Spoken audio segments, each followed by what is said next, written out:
Oh, wow. Unbelievable. Unbelievable. Welcome back to the YouTube channel. My name is Nick from Australia.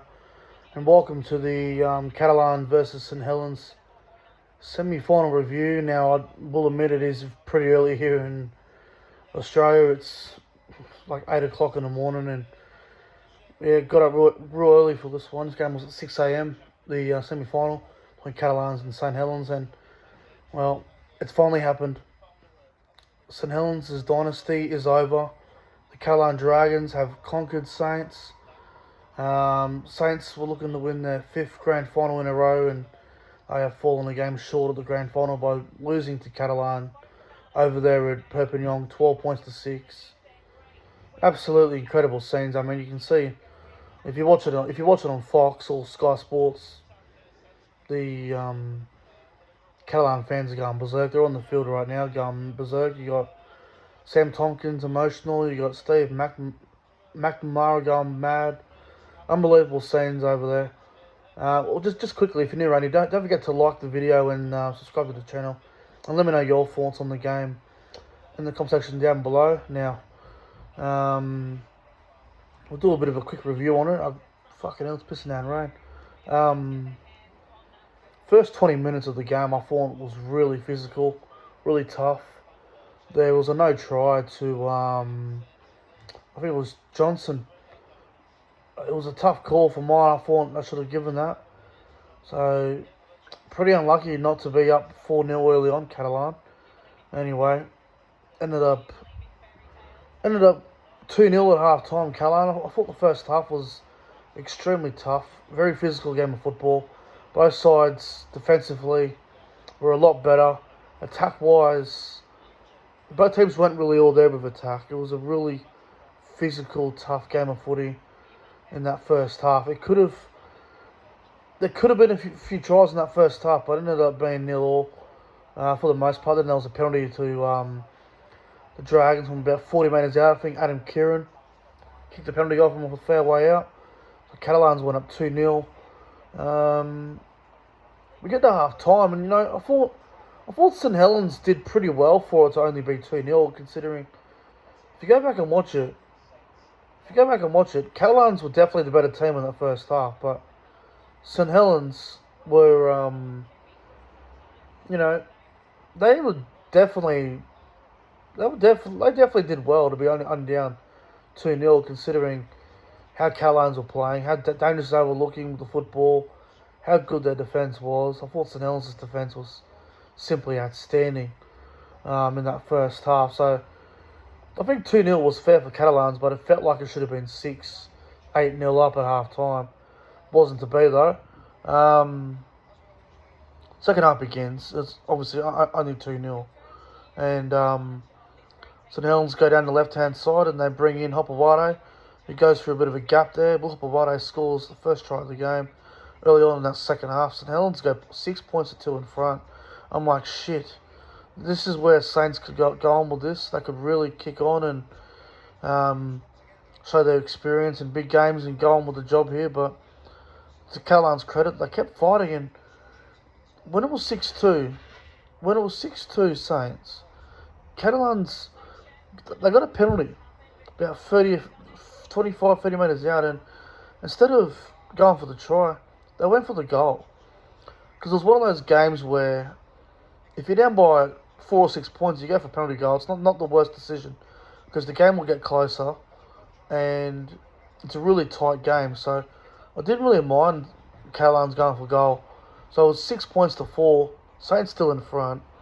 And then there was another penalty with Catalans late in the game with about 10 to go or something. So it was 6-all, 8 minutes to go or whatever. Not gone from, I think it was Makinson made an error, and then I think Percival made an error. I think Makinson's one was huge because I thought they were going to go for a field goal with the Catalan Dragons, and they did, and they sort of stuffed it up a little bit.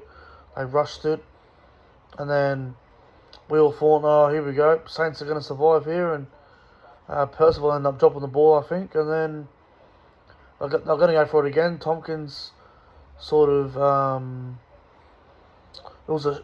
it basically dummied the field goal, and then he beat Curtis Sheridan, and It ended up going through and scoring the match-winning try with about a minute to go. It was unbelievable. Absolutely unbelievable.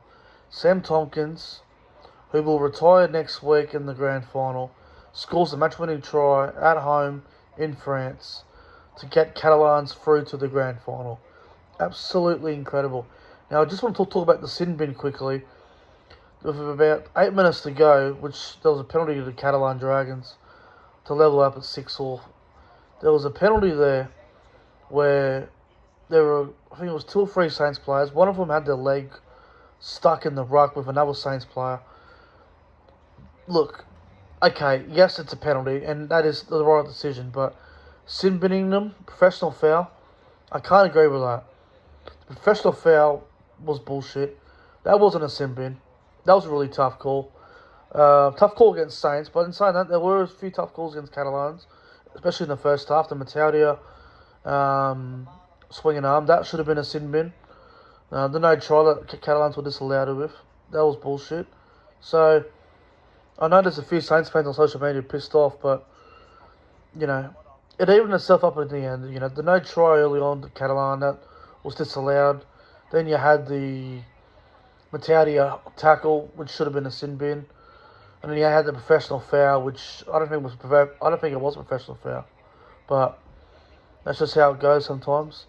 So, you know, obviously the sin bin, and then Tompkins scoring the match-winning try with about a minute to go was an incredible moment, incredible scenes. So, what a game of footy.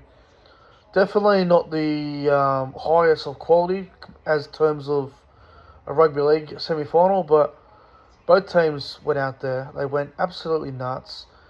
They bashed each other to death, and in the end, Catalan Dragons defeat Saints.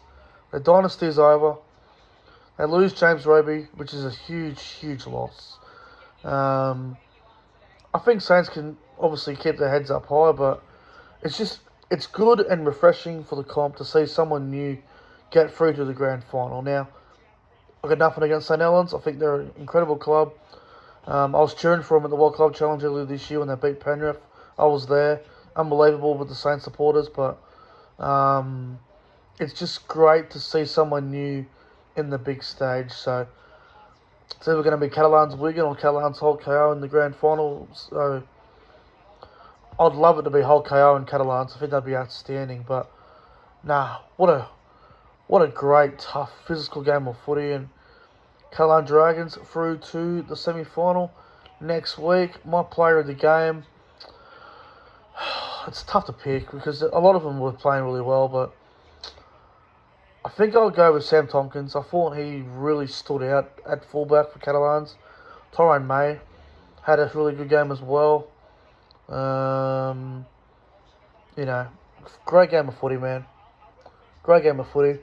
Well, anyway, guys, I'm going to go back to sleep for a couple more hours. I'm fucking exhausted here. Getting up early to watch this unbelievable game of footy. Thank you for watching. Don't forget to like and subscribe to the channel. Let me know your thoughts on the game. Let me know your thoughts on the game in the comment section below. Anyway, thanks for watching. See you later.